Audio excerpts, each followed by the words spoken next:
Assalamualaikum warahmatullahi wabarakatuh. Perkenalkan, saya Tiara Nuraini Febrianti dari kelas C5 Manajemen dengan NPM 101200135. Saya akan menjelaskan materi tentang Ma'rifatur Rasul. Al-insan atau manusia adalah ciptaan Allah Subhanahu wa Ta'ala yang diberikan banyak kelebihan dan keutamaan dibandingkan dengan makhluk Allah lainnya. Di antaranya yaitu fitrah. Fitrah dimiliki sejak lahir, baik dilahirkan ibu bapak kafir maupun jahiliyah. Dalam fitrah terdapat wujudul khaliq, yang artinya perjanjian manusia ketika di dalam rahim ibunya menyatakan bahwa alastu birabbikum qalu bala syahidna. Dan juga ibadatul khaliq, yang dalam dalil Al-Quran, Quran Surat 2 ayat 21 artinya, wahai manusia, sembahlah Tuhanmu yang menciptakan kamu dan orang-orang sebelum kamu. Dan juga hayatul munadoma.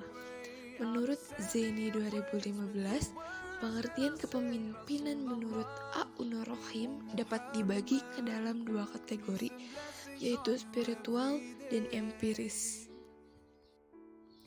Kemudian Hidayatur Rasul. Menurut Adam 1428 Hijriah, akhlak Rasul yang jujur, amanah, dan cerdas menjadikan Rasul patut untuk diikuti semua teladannya. Dalam Hidayatul Rasul, yang pertama yaitu terdapat Ma'rifatul Khaliq, yang artinya petunjuk Rasul digunakan untuk mengenal Allah.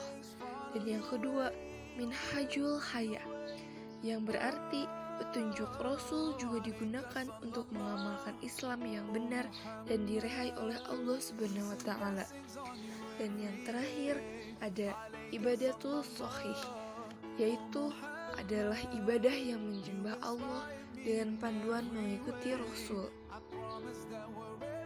Ta'riful Rasul atau pengertian ar-Rasul dari segi bahasa, Rasul berasal dari kata rasala yang berarti mengutus, sedangkan kata Rasul adalah bentuk infinitif atau masdar dari kata rasala yang berarti utusan. Maka dapat kita simpulkan bahwa kata Rasul artinya adalah seseorang laki-laki yang dipilih dan diutus oleh Allah Subhanahu wa Ta'ala dan membawa risalah kepada umat manusia. Ciri-ciri khusus Rasul. Yang pertama, memiliki as-sifatul asasiyah atau sifat-sifat asasiyah, yakni sifat-sifat dasar yang layak baginya, seperti sidik, amanah, tabligh, dan fatonah. Kemudian al-mu'jizat, yang diberikan mukjizat dari Allah Subhanahu wa Ta'ala.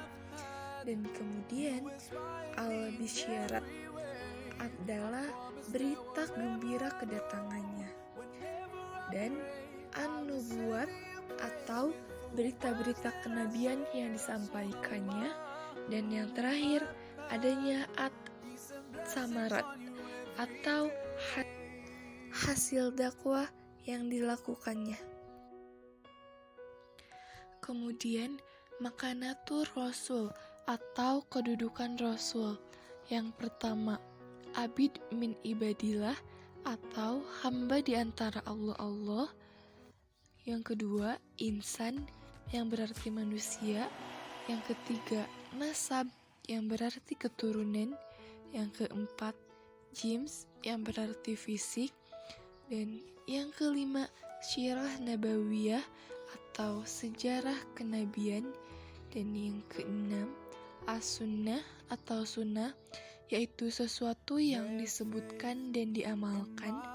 Dan fikul ahkam, fikih hukum, juga rasul minal mursalin atau rasul di antara rasul-rasul.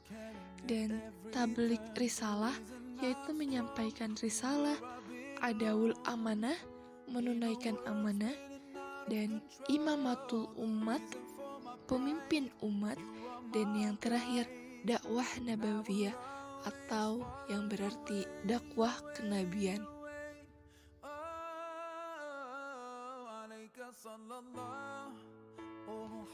Dan yang terakhir yaitu sifat-sifat Rasul.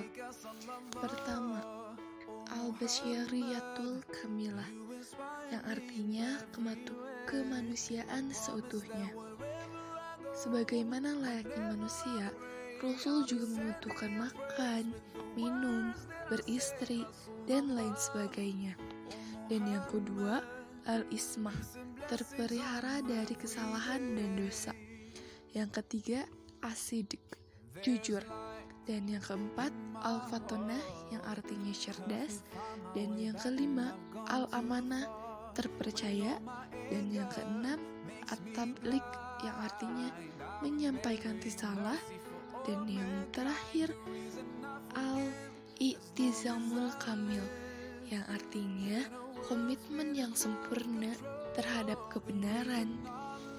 Jadi, kesimpulannya adalah Rasul Shallallahu Alaihi Wasallam berada di atas akhlak yang agung, maka kewajiban kita selaku umatnya adalah menjadikannya beliau sebagai uswatun hasanah atau suri teladan yang baik. Sekian penjelasan ma'rifatul Rasul dari saya. Mohon maaf bila ada kesalahan, karena manusia tak luput dari kesalahan. Wassalamualaikum warahmatullahi wabarakatuh.